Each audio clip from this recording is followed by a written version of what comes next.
All right, good morning, everyone. We're going to be talking about the Paynes today. I just finished watching season 1, episode 12, Painful Repairs. And to be honest, it was a pretty okay episode. You know, it wasn't that bad. I think that the second half of the episode really did pick up where the first part left off. I did like the fact that we opened up with Ella cleaning the kitchen and singing. I don't think we've heard her singing that much, if any, on the Paynes at all. Really is like a callback to, you know, what she used to do on House of Paynes. Then Curtis rolls in, and then we have like a 5-minute introduction back and forth about a toolbox. Now, I'm not going to lie. When I first heard the dialogue, I thought this scene was going to be dragged out like usual. But, you know, I found it relatable due to the fact that, well, that's how married couples are. You know, like sometimes when I go home, my parents do the same thing. They just be mouthing off at each other about something redundant. But, you know, it's like Kevin Hart says, you know, older couples, you just argue back and forth about nothing. And I feel like the real takeaway of that scene was when Curtis said work bench, but I could have sworn he said work and then the other word I ain't gonna say it due to you know, monetization and all that other crap. But I did find it funny because I could have sworn I heard him say work then the B word, but it was the bench. But the way he played it off, because at first I'm like, wait, why didn't that get bleeped out? But nope. Apparently he said work bench. But I guess you could say emphasis on the b. But anyway. You know, the opening, yeah, it actually made me laugh, especially after that slip of the tongue there. I thought that was pretty funny. But then we get to Curtis going to the laundromat and not wanting to take out what I think him and Ella talked about, taking out a loan. Well, Ella talked about it, but Curtis wasn't for it. Then Ryan was there helping, and good to see Ryan again. I don't think we've seen him for at least past, what, 2 or 3 episodes. So it was good to see him again, you know. And this episode started to slow down for me. It reminded me of the episode where Curtis didn't want to give Ryan his credit card information so they can buy necessary parts online for the laundromat. It kind of gave me that vibe of Curtis taking an entire episode to accept help.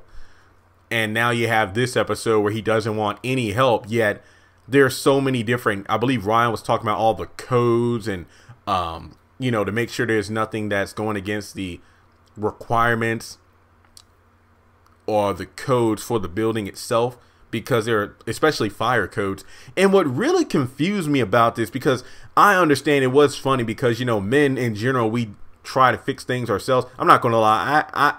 I have little to any handyman-like experiences. I mean, I'm the kind of guy that uses the directions when I have a bookshelf or something I'm putting together. But when it comes to like car or mechanic, basically anything that requires a lot of different wires, hooks, and whatnot that's not computer related, hey, I'm calling somebody for help. Like, I don't care who it is, or, you know, I'm not doing it because I don't know how to do it. With my luck, I would try to fix something, cause even more damage, which would cost me even more money than getting somebody else to do it to begin with. Now, at first, you know, it was funny, but now, you know, the more Ryan was talking about the codes and the more Curtis was just like, we'll put this space heater under the dryer. And I'm just like, wait a minute, because correct me if I'm wrong, you know, you got Curtis, who was the chief of a fire department. So you would think he would be familiar with the fact that different businesses, restaurants, and stuff like that have to abide by the fire safety rules. So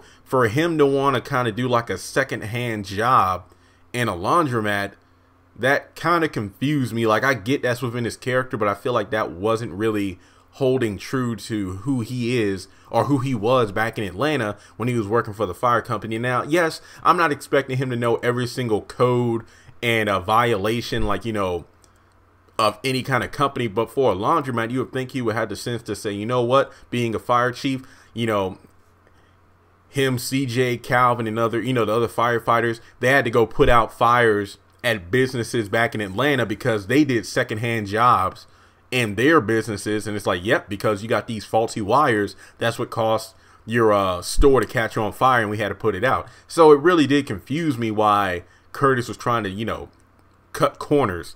Yes, it would have been expensive, but you got to spend money to make money. Hence why he, you know, bought that rinky-dink laundromat. And now he has to pay for it to be fixed. I think Kendrick said it would be, I'm sorry, well, is it Kendrick? Crap. I'm bad with names. Oh no, Travis, excuse me, Travis. He said it will cost somewhere between what, $20,000 to $40,000. Dang. But hey, I mean, that's the only way to get this business running again, because if he doesn't take out the loan to get the repairs done, then there's no chance of them even making the money back that he put down to buy the laundromat.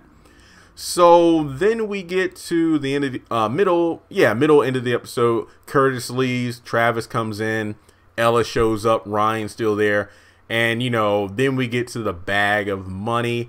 I'm going to do a separate video on that because I really want to break down Ella's character, how this money changed her, and the fact that this money probably isn't what she expects, because I'm going to be honest here, and I feel like a lot of people feel the same way. It would not surprise me if that money is either from a gang or a drug deal, because I do believe Ryan said in the opening episodes of this season that the laundromat, you know, has been shut down for a while. It's really good for nothing aside from gang members and whatnot to go in the back and do drug deals. So that money, it wouldn't surprise me if that money was ill-gotten. Let's just put it that way. I mean, I feel like somebody's going to bust into the laundromat because maybe the heat was on, like the cops were after them, so they didn't have time. They had to hide the money or stash it somewhere. Then they return after some time has passed, and things are going to get ugly. So let's just put it that way. Again, that's going to be its own separate video. But let me just close things out with something that caught my attention, and I hope you all get it too. All right. Now, Ryan may have been exaggerating, but due to the fact that Curtis has been working on this place for a while and nothing's got done, and, you know, the house they live in now is all fixed up, he said that, Uncle Curtis, you've been messing around with that washing machine or dryer for the past month and nothing's changed. Guys, it's only been season 1 and it's been 12 episodes. So it's funny because the Paynes, let me say it again. It's been 12 episodes. This was episode 12. And they talk about how it's been a month since Curtis has been messing around with that washing machine. So within 12 episodes, we've eclipsed a month. But when it comes to the haves and the have-nots, we're in what, season 5 or season 6? The doctor told Melissa, Melissa told the doctor at the beginning of this season that, oh, well, I've been pregnant for what, 2 months or so. So you expect 7 to 8 weeks, so 2 months. So from season 2 of the haves and the have-nots to like 4 seasons later, it's only been 2 months. But on the Paynes, within 12 episodes, we've had at least a month's time of Curtis working on a laundromat. Let that sink in. I'm just going to end the video on this. I thought this episode, it was pretty interesting. I mean, it was like we didn't have Nyla or the kids, so it was a really good chance to have Travis in the episode as well as Ryan. We got to see an interesting side of Ella, which again, I need to do its own separate video, but I feel like we can all agree this whole money situation is not going to turn out good. Let me just put it that way. But I will say this much. I don't think that Ella needs to share that money with Joanne, because she is absolutely right.